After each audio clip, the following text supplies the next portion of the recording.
Live news में आपका स्वागतम है और मैं हूं अभिषेक और हमारे गांव के एक बाबा हैं और उन्होंने जय कुमार नाम है। और चलिए इनसे हम जानते हैं कि कुछ आप लोग सुनाने जाएंगे। चलिए। हेलो। बोलिए। मैं एक दोहा का अर्थ बता रहा हूँ। संगत से गुण होत हैं, संगत से गुण जाए, घास पात मिश्री एक समान बिकाए। ये हमारे कबीरदास जी का ही दोहा है। जी। इसका शाब्दिक अर्थ होता है, जी। एक कथा के रूप में आपको सुना देता हूँ, आप लोग स्वयं समझ जाएंगे। जी। राजा भोज धारा नगरी के राजा थे। जी। उनका राज्य में बहुत अमन चैन था। अमन चैन था तो उन्हीं के राज्य के गांव में एक गरीब ब्राह्मण रहता था। तो गरीब ब्राह्मण रहता था और समाज से कोई उसका मतलब नहीं था, लेकिन वो अपने को बहुत तेज और बहुत बुद्धिमान समझता था। 10 आदमी के संगत में बैठता नहीं था, एकांतवासी आदमी था, फिर भी अपने को श्रेष्ठ मानता था। तो उसकी पत्नी जैसे कि खाना वाना बनाती रहती तो यह काम करो तुम, हम माड़ फंसा देते तो क्या बोलते हैं, मसाला पीस दो, सिल पर पीस दो। इसी तरह कहते रहता था, अपनी बड़ाई करते रहता। जैसे कि आज के दौर में हमारे माननीय प्रधानमंत्री नरेंद्र मोदी हैं, हमारे राज्य के माननीय मुख्यमंत्री नीतीश कुमार हैं, जो बड़े बड़े नेता हैं, वैसे नेताओं को मैंने एक उदाहरण पेश कर रहा हूँ। कहता था कि ये सब तो हमको पैर छू के प्रणाम करते हैं अपनी पत्नी के सामने।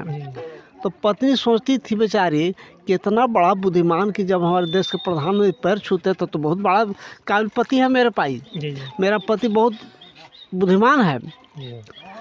तो वो औरत बोली कि सुनिए, ये कै दिन नाटक से काम चलेगा। अब 102 हुए, 2 से 3 होने जा रहे हैं, तो कुछ कम आइएगा तब ना बाल बच्चा के भविष्य के बारे में कुछ हम लोग सोचेंगे।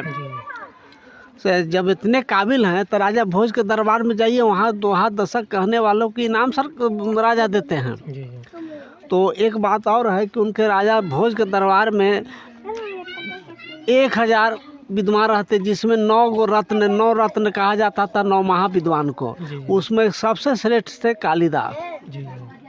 तो वहाँ जाइए, वहाँ तो घोषणा राजा कर चुके हैं कि जो कहानी दोहा दशक जो व्यंग बाण सुनाएगा और हमको पसंद पड़ जाएगा, उसको पसंद पड़े या ना पड़े सुनाएगा तो उसको इनाम दिया ही जाएगा। तो आप वहाँ जाते और वहाँ से इनाम लाते। पत्नी के बाद तो उनको बड़ा गड़ गया, दिल में लग गया एक तरह तीर के समान। कहा कि सर तुम इतना हमको नहीं समझती है रे, हम जाके दिखा देते हैं लाके। ये काम करना, तनी 4 गो रोटी और कुछ सत्तू और नमक प्याज दे देना, हम खा के हम जाएंगे राजा भोज के दरबार में, धारा नगरी। तो धारा नगरी उनके गांव से करीब 16-17 किलोमीटर था। तो चल जाएंगे खाते पीते।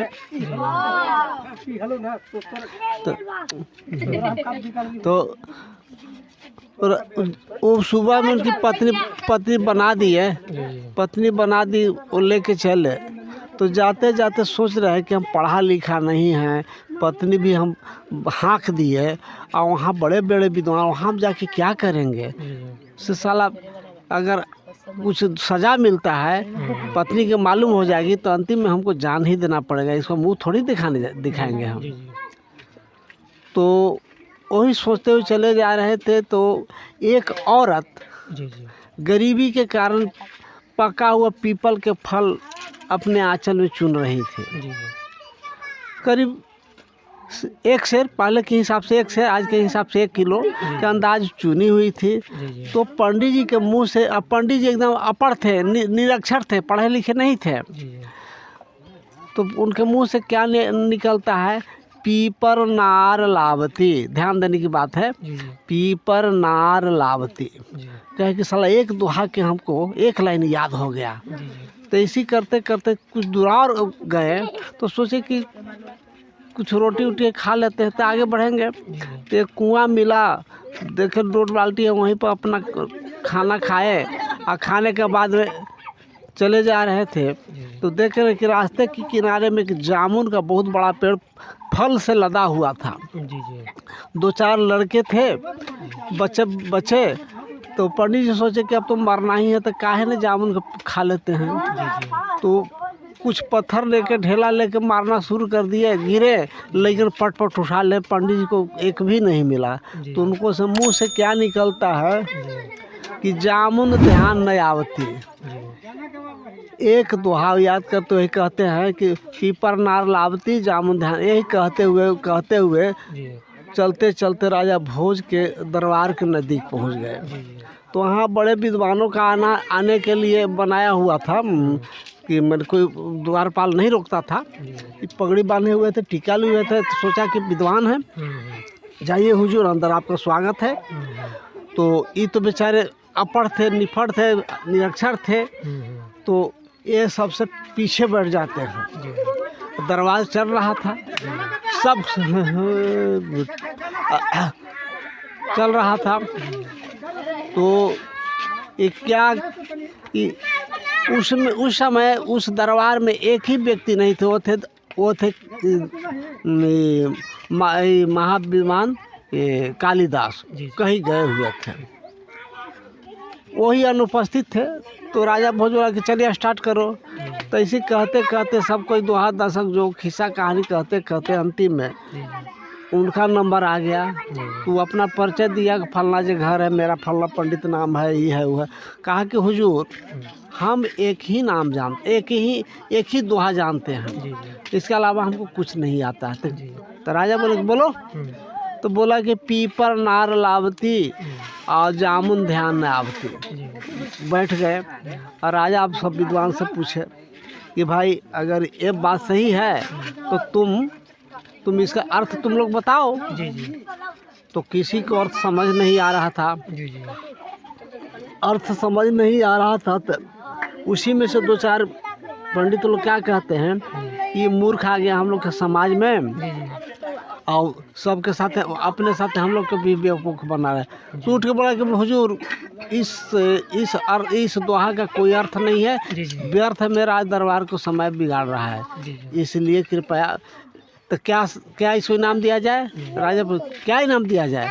तो आप कुछ क्या किए जाए, समय तो व्यर्थ बिगाड़ ही रहा है राजा दरबार का, इसलिए कान धर के 5 जूता मार के निकाल दिया जाए। वही बेचारे पंडित जी को राजा के आदेश हुआ, 5 जूता कान धर के पिटाए और दरबार से निकाल दिए गए। वही दरबार से निकला बेचारा तो सोचने लगा कि देखिए सब जात भाई है, समय पर मदद नहीं किया और उल्टे में हमको पिटवा दिया।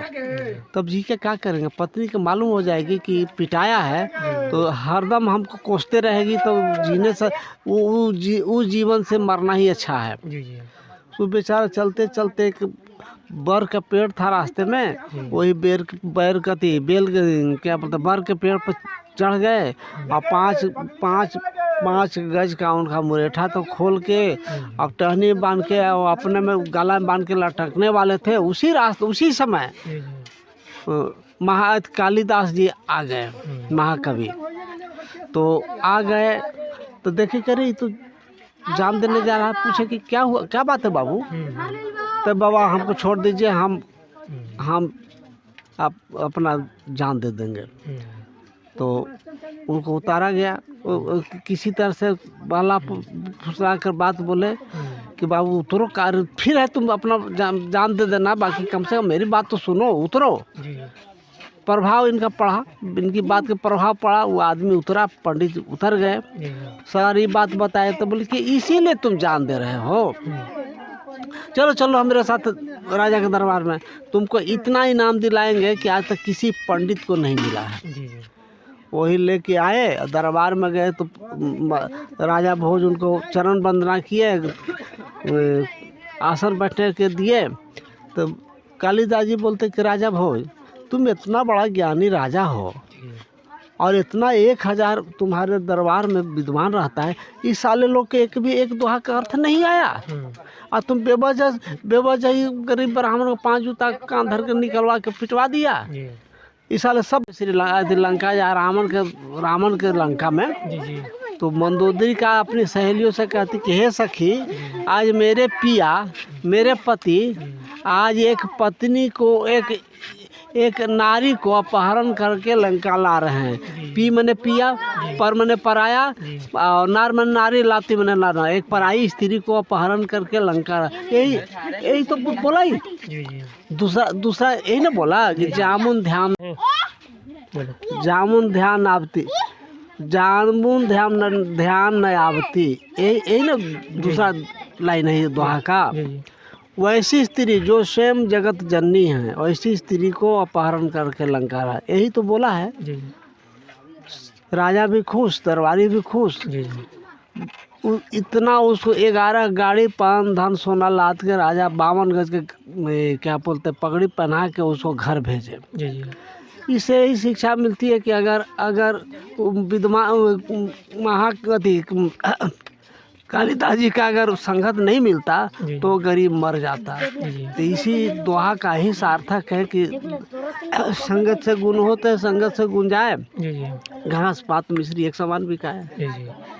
चलिए, हमको बहुत अच्छा लगा ये दोहा, और आप लोग भी सुनिए और सुन करके बताइएगा कमेंट बॉक्स में कैसा लगेगा। और जैसा हो अपना प्रतिक्रिया कमेंट बॉक्स में जरूर दीजिएगा। और यूट्यूब पे देख रहे हैं तो सब्सक्राइब करिएगा, और फेसबुक पेज पे देख रहे हैं तो फॉलो करिएगा। और थैंक यू।